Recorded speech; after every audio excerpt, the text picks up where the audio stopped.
Bonjour, dans cette vidéo, nous allons parler de création de repas et de menus, ou plus exactement, de comment donner envie à vos patients de mieux prendre en main leur alimentation en les invitant à élaborer leur menu de la semaine et à cuisiner à la maison des plats sains, équilibrés et adaptés à leurs besoins.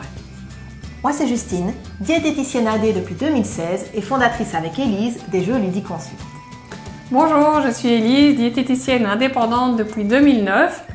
J'ai également enseigné la nutrition pendant 10 ans en secondaire et je suis cofondatrice de la plateforme de formation Diète en transition. Et donc dans cette vidéo, nous allons parler du problème de la création de menus. Pour nous, c'est un sujet très important et un de nos piliers dans nos prises en charge, car au final, peu importe le motif du suivi diététique, perdre du poids, vouloir manger plus équilibré ou avoir une alimentation adaptée à une pathologie, nous, ce qu'on veut en tant que diététicien, c'est de rendre autonomes nos patients dans leur choix alimentaire et cela de manière durable. On souhaite également leur fournir des idées de menus et de recettes qui vont les orienter tout de suite dans la bonne direction.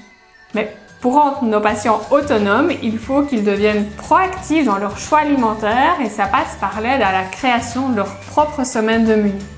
En effet, si vous pensez à vos patients, beaucoup sont en mode impro où rien n'est jamais vraiment préparé ni planifié. Le choix de repas est souvent décidé en dernière minute avec ce qu'ils ont sous la main ou selon les envies du moment.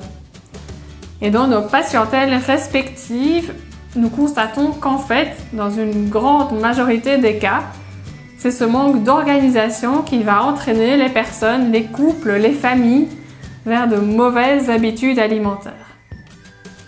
Notre grand défi est donc de rendre nos patients plus proactifs afin qu'ils puissent décider facilement et consciemment de ce qu'ils vont manger au quotidien.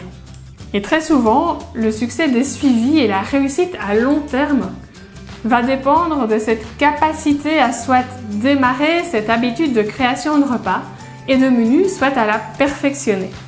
Mais réussir cette transformation auprès des patients, ce n'est vraiment pas facile. Et avec Élise, nous avons identifié 4 grandes difficultés.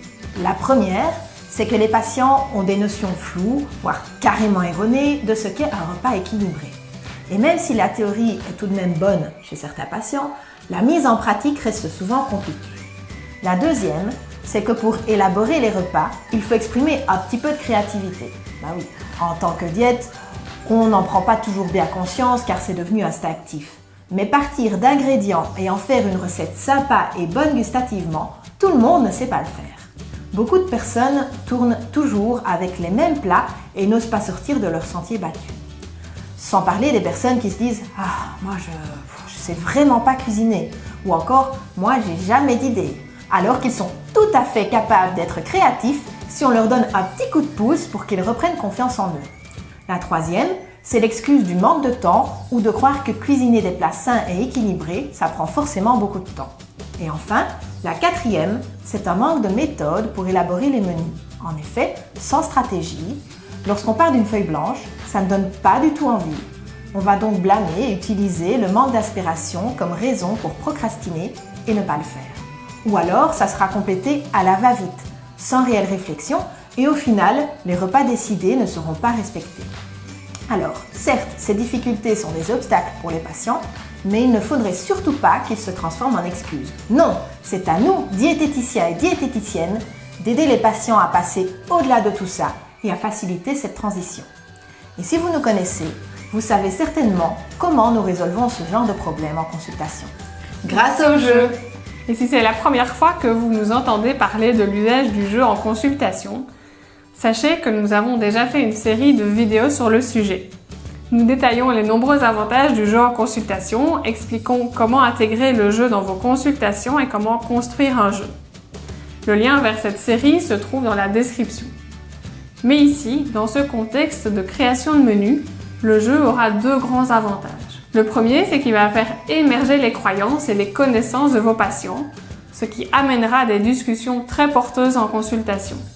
Et le deuxième, c'est que le jeu va amener un cadre plus détendu, plus fun, plus ludique, où le patient va déjà passer à l'action et deviendra vraiment acteur de sa consultation. Il va voir à quel point ces notions de repas équilibrés sont correctes ou pas, Nous allons aller chercher les vraies raisons qui démotivent le patient à ne pas cuisiner chez lui et surtout à l'aider à trouver des solutions. Également, il va s'entraîner à réaliser ses propres menus dans un cadre ludique et sous votre supervision. Et grâce à tout cela, le patient va beaucoup mieux retenir les informations et il maximisera ses chances de passer à l'action. Rendre les patients plus proactifs dans leur choix et leur apprendre à planifier un minimum leur repas est un de nos rôles clés en tant que diététicien. Non seulement dans un cadre thérapeutique, mais aussi dans un cadre préventif. Malheureusement, nous ne sommes pas forcément outillés pour réussir cette transformation auprès de nos patients.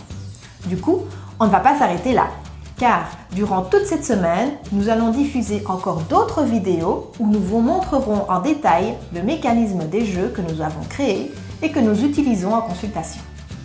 Si vous souhaitez ne rien rater, nous vous invitons à vous inscrire à notre liste email Ludiconsult.